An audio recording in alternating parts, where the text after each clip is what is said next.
Hello, I'm Marino from Alpha M Image Consulting, and I can admit when I've made a mistake.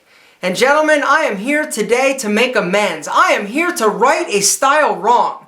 Now sure, I've made a bunch of videos, and looking back, there were certain videos that if I had them to do over, I would change a few things. So you sit here, I'm gonna go get my men's makeup, and I'll be right back. Really? Seriously, men's makeup? You didn't think I was actually going to forget my bronzer! But no video makes me cringe with regret like the video I did on watches, where I actually talk about wearing fake or knockoff watches.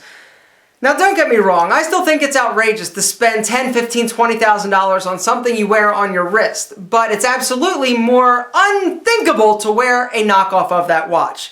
Now sure, there are some high-end watches that I absolutely love. Like there's this Italian designer called Panerai that gives me a style boner. So I can't rewrite history, but I can make a new video. So today, we are talking about watches again. Back in the old days, before smartphones, and long before smartphones, before YouTube? Yes, even before YouTube, men were wearing wristwatches. It was not to make a style or fashion statement, it was out of necessity. Huh? Believe it or not, they used them to actually tell time. The inhumanity! Forward to today, with the popularity of cell phones, plus the more casual and relaxed business environment, men are starting to opt not to wear a timepiece, instead relying on their cell phones to keep them punctual and timely. And indeed, your phone does tell time, and may also have a nifty little alarm, but your phone will not give you a competitive advantage or psychological edge over your ill-equipped competition. Pop quiz, hotshot, true or false? It is a competitive world out there, both professionally and socially, and you need every advantage over your competition that you can possibly get. The answer is true. By wearing a watch, this sends a subliminal message to everybody around you that you are a force to be reckoned with. You, my watch-wearing wonder stud, know what time it is, both figuratively and literally.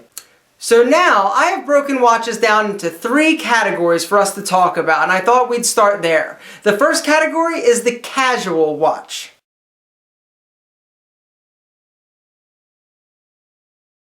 The casual watch has grown in popularity recently, and I attribute that largely in part to the Casio G-Shock. I myself have been wearing a casual watch. You might have noticed in the video, it is a Luminox. The casual watch is a great option, but this is only to be worn in casual situations and environment. Think of it like this. The best way that I can tell you when and when not to wear a casual watch is going to be determined by your pants. If you're wearing jeans, if you're wearing shorts, if you're wearing sweatpants or athletic gear, go with the casual watch. Anything else, you're going to need a different option. The option we're going to discuss is the dress watch. The dress watch is slim, sleek, and timeless, but not many men are wearing these dress watches anymore. Dress watches were great if you were wearing a suit, you were wearing a tux, or you were wearing a high-end business casual outfit. But with today's modern culture and sort of bigger is better, everything is getting a little bit bigger. And so men are foregoing the dress watches. They're sort of a little bit old school now. They're still in style, technically, but most men are going for the sport watch.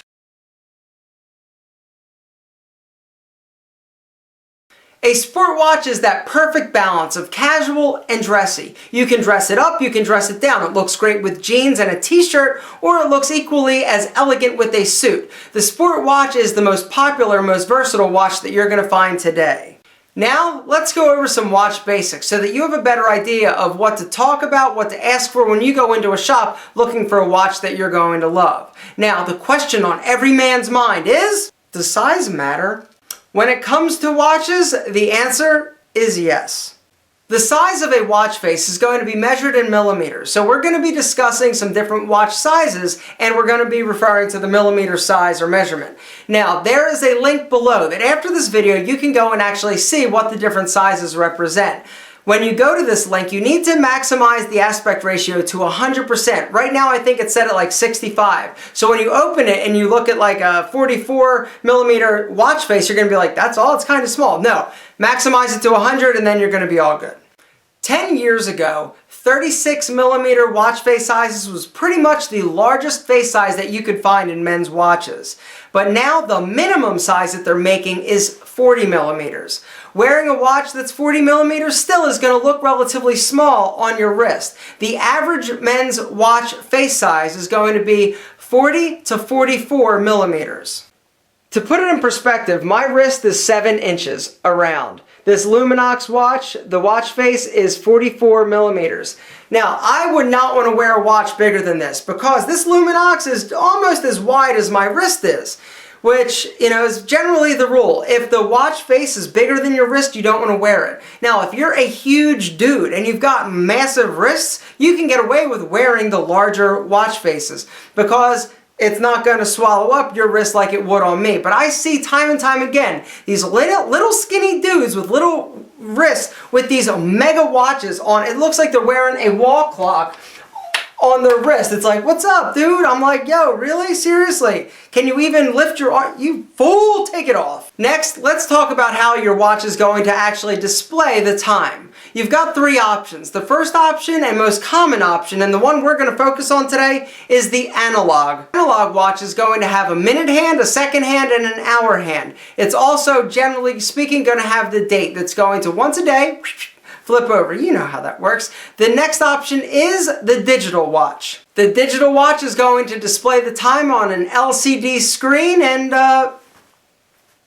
you know what digital is, dude. But they also make watches that are a combo pack. You've got an analog watch, you've also got a digital in one watch, 2 time-telling techniques. Okay, but back to analog. Now, you've got the analog watch that is a straight analog, where basically it's just telling you the hour and the date. But you also have watches that are analog that are chronographs.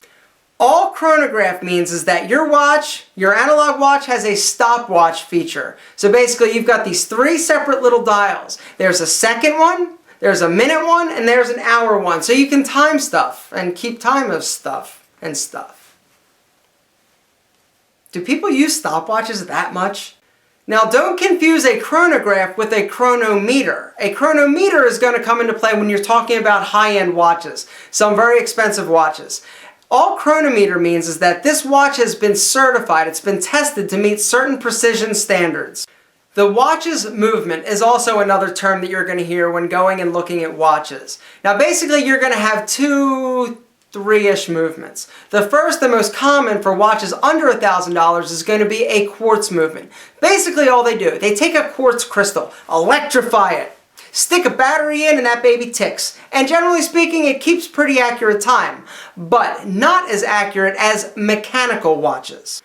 Mechanical watches don't use batteries. There is a complex network of springs and sprockets and gears that keep that watch moving and working. Now, generally there are going to be 2 different options. You've got hand wound, where a few times, maybe once a week, once every few days, once a month, you've got to sit there and wind this watch so it keeps going.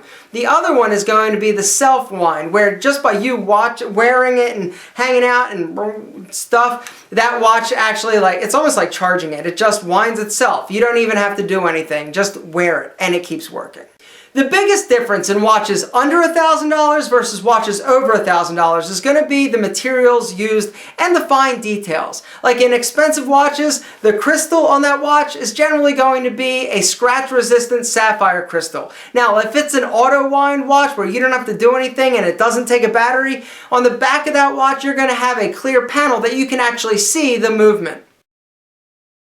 Alright, obviously I am not a watch snob, or I would have never done the damn video in the first place recommending wearing a fake...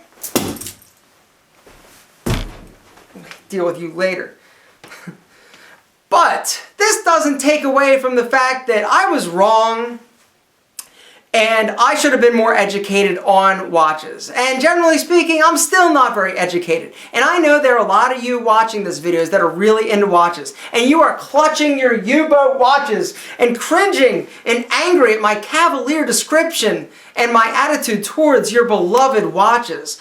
Even going into some of these high-end watch stores, I feel so intimidated personally. It's like I go in, I go up to the camera, I'm like, can I see that? Can I try it on? And they're like, yes, it's shining it, and they like a bottle of wine. I'm like, dude, give me the watch. It's a watch.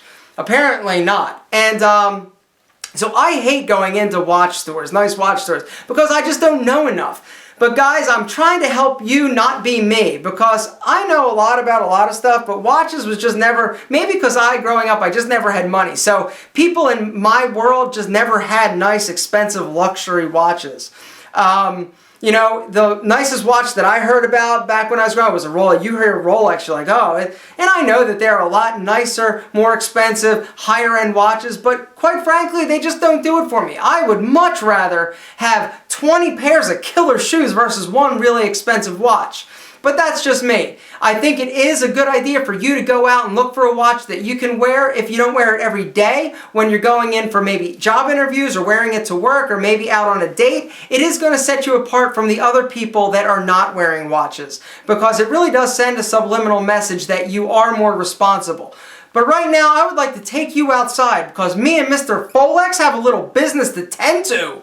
We are here in my garage to make sure that I never make the mistake of actually wearing a fake high-end watch ever again. I'm righting a wrong today. I'm letting all of my past demons go. I've got the watch. I've got a bag. Watch in bag. Bag zip tied. I also have a hammer. All right, bag here. Hammer here. Watch. Get back here, you son of a bitch.